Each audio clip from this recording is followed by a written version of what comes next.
Good morning. Okay, so one of the ways that I prepare for baby nest and kind of help our family finances is to do freezer meals. And right now chicken is on sale at our local grocery store for $1.59 a pound. So I went and got about 13 pounds. I went online and looked up some freezer friendly recipes. We're trying some new ones outside of the ones that we normally do. This one's a Philly cheesesteak, and I just finished that. And right now I'm going to be doing this honey rosemary chicken. I don't have a tripod, so I can't just prop a camera up and start doing stuff. But I'm going to trim the chicken and chop it up into cubes. And over here I'm kind of just keeping a tab at what each meal cost. And I'm going to have the recipes that I used and all the breakdown in the description box. There'll be a blog post that'll correlate with this that I hope you all go and check out, because I really think this is such a time saver, and it really works out for those days that are just you're in a pinch, and drive-through just is the easiest thing to do, but it's not the most economical, it's not the most healthy, and this is just one way you can kind of do that. So I'll stay tuned and show you what I'm doing. Okay, so I just finished the chicken, and I just wanted to mention something because I kind of forgot to address this. This recipe calls for 4 chicken breasts. Now I'm guessing they're considering like the half breast, not a full breast. Because when you buy in the store, it's usually a full breast cut in half. So you have 2 pieces of meat, but it's a half breast. Anyway, so this calls for 4 chicken breasts cut into bite size. I only used 2. And this will feed our family. I'm going to say it's going to make a meal for 8. The reason I'm saying that is we have a family of 6. I am pregnant. I sometimes need a little bit more. Because I'm feeding, let me put that up, because I'm feeding, baby, and then, I always try to have 1 leftover meal for my husband to take to work. This isn't the only thing we will eat. When I make stuff like this, we usually have a big salad, a really big salad, and some vegetables, and maybe like some rice or something. So, but we don't do a whole lot of meat. It's more economical that way, and we don't really feel that it's that healthy just to eat so much meat. You can find more information about that online, like at Google or something. Just kind of Google, meat intake, and then compare it from the 1950s to now. And I just think it's something that's really important to consider. And a lot of our plants do have protein. We're not vegans, as you can see. But there is more protein, not just found in meat, but in the plants and in the grains and all that kind of stuff. So that's just something that I wanted to share that we kind of cut back on. Usually I try not to do more than 2 breasts. We had tried to cut it down to like 1.5. But it just wasn't enough for the leftovers, and I really thought that the kids weren't getting enough. So, 1 breast or 2 halves will feed a family. So, I don't remember what I was saying. Breaking up a fight. So anyway, that's just a little tip that I wanted to mention.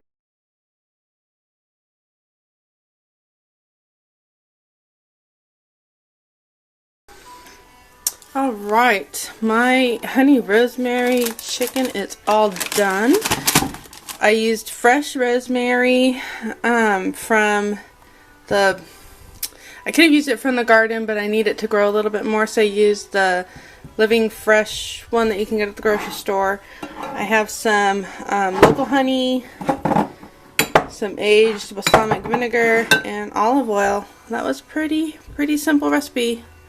So like I said, check out the blog post. It'll have all the recipes that I used from other blogs and stuff. And that was really simple to make. Okay, this next one is just simply chicken fajitas. I've actually never done chicken fajitas for the freezer, but I just trimmed all the chicken It doesn't say to trim the chicken, but I did.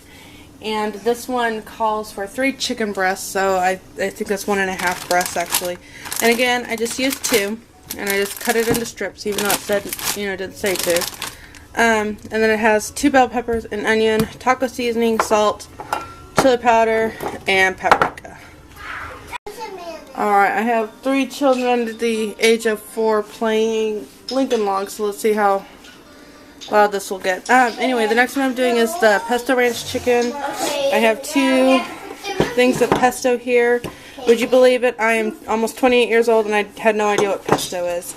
So next time I will be making my own, because this was like $3.99 for this bottle, and I know I've seen some online before. So hopefully it's cheaper. And then it's just, it calls for chicken breasts. I'm going to use chicken thighs. And I'm making 2 of these, and then it calls for one of these, and chicken. So it's a 3 ingredient dump meal. And so I'm going to make 2 of those. Okay, the next one I'm going to do is a Hawaiian chicken. I'm still trying to perfect this. We had it at a friend's house and it was so good. And I've been trying ever since to create one that we really like. So I think this is the 3rd or 4th recipe I've tried. So if you have a favorite Hawaiian chicken recipe, please leave it below because I would like to try it out. This has a pepper and onion that I just bartered for because I didn't buy enough. 1 can of pineapple chunks. It says the white wine vinegar. I don't have any, so we're just going to use balsamic. I'm just using the rest of my chicken thighs. Soy sauce, or for us, gluten-free is liquid aminos, minced garlic, 2 cups of chicken broth, and then they have cornstarch and water, but I just added some xanthan gum to my chicken stock. And I don't know if I mentioned this. I was trying to debate between using the brown sugar or honey. And I think I'm going to try the brown this sugar this time. So I don't know if that'll make a difference. I tend to try to stay away from that because it's kind of grainy, and when you're eating it, it just doesn't taste right. But I think I'm going to try it this time. Also, I just put the chicken in after I was done with my last recipe, so I just kind of got it all ready so I could clean that counter up a little bit. But then I was reading the recipe and it said to mix all your ingredients first and then add your chicken. So that's a little step there that I messed up on. Alright, I'll show you what else I'm going to do after this. Alright, y'all, this is my last package of the chicken thighs, and I think I'm actually going to go to the store and pick up I'm just going to ask for like 3 chicken thighs because this is too much for this meal, but there's not going to be enough for a second meal.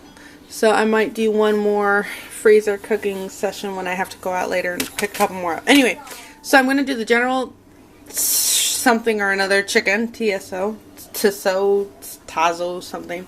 Anyway, and this recipe was really cool because I pretty much had everything on hand. The recipe does not call for the roasted sesame seed, but I have some, so I'm going to add it because I have it and it just makes sense. I do have the pure sesame oil.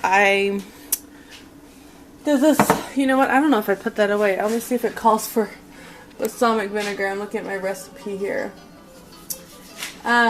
It does not call for the balsamic vinegar, so this is just something I forgot to put away. This does call for coconut aminos and coconut sugar to make it the Paleo Whole 30. I sometimes have the coconut aminos, but I don't have any this time, so I'm just going to use my liquid aminos.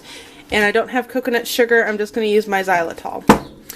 I have stir-fry veggies back here, and then it calls for green onions. And I'm just going to show you one of the things I do with my hand in the way, pardon. These are green onions that I picked up the other day at the store. They were wilted within a day. I put them in this little jar of water, and some of them are starting to perk back up. And this is kind of what I wanted to share. This is one way that I regrow the greens, and I'm sure you've seen this all over. But once I chop it down here, I put it in the water, and then it grows these. And this one even has a little bud at the end. So that I will be using those green onions. But I did want to pick up some more because I'm constantly running short on my... You need tape? Yeah. Just give me a second. But I'm constantly running short on that. And this is my little, what I call, devotional ledge. This is in my kitchen. It just makes me think and pray. Anyway, just a little something there. Sorry, kid, pregnancy brain, this is turning out to be fun. Alright, so this is my last freezer meal. I'm going to do the cilantro lime chicken. So I had one chicken thigh left from what I had bought when they were $1.59 a pound. And I just went to the store and picked up I think 4 more thighs, and so we'll have 5 thighs in here for this recipe. This is another one of those paleo things. Let's pick this up for a treat for all my hard work. Again, I chose this one because I have a lot of the ingredients already. I did have to pick up another onion and another pepper. But I already had cilantro, I already had tomatoes, I already had lemons, of course cumin, I have this reserved in my pantry at all times, and garlic. So I'm going to add this to that, cut up my veggies, put it all together, and then I will show you the final bounty of today's freezer cooking session. Stay tuned. I wanted to show one of the ways that this makes cooking go a little bit faster. I'm using my chopper here. Oh, I'm not sure I can do this one-handed. I'm not sure I can do this one-handed. But all I have to do is do that. And it really finely chops my veggies. So I'll do that with my onion, my pepper, and the tomato. And it really makes a nice, fine, chopped vegetable. So I'm just going to link this in the description box below. I really find this handy, and I wanted to share that one tool with you. Alright, so here's the tomatoes all diced up using that handy dandy chopper thing. In here is the onions and bell pepper. So, and it was like 2 minutes. That's it. Alright, and we are done. It's between starting and looking up recipes and helping children and doing lunch and running to the store. It's taken me about 3 to 4 hours. And anyway, this is going to be my last step. I need to clean up, and I'm just going to show you one last thing that I do. This is my Ziploc bag of veggie scraps as I cut onions and carrots and celery and all that kind of stuff. The veggie scraps get put in here.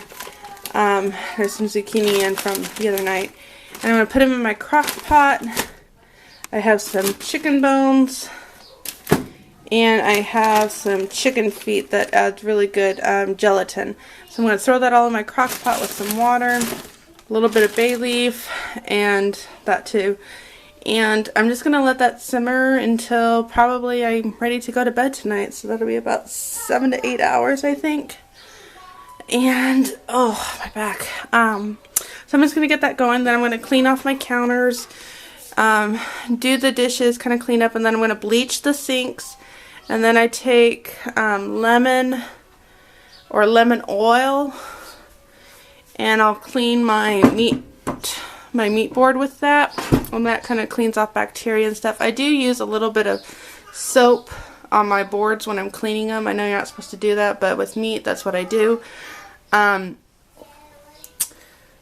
So yeah, bleach the sinks.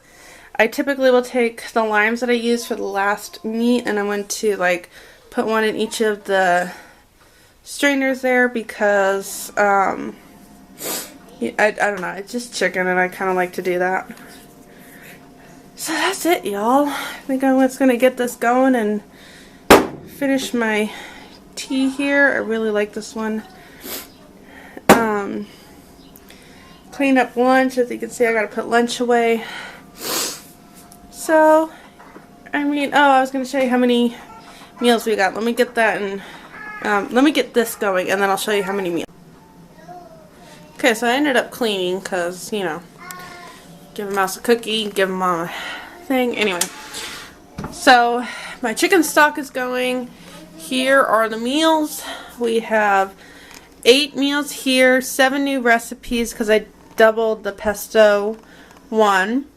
So we ended up with the chicken fajitas, the honey rosemary chicken. I really think this is going to be a good one.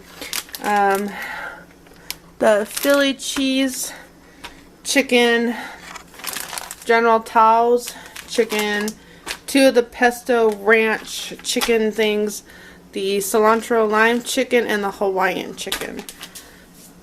So there you go, guys. Well, thanks for watching. I hope this video was helpful. And again, I know I keep sounding like a broken record, but check out that blog post that I'm going to have up for this.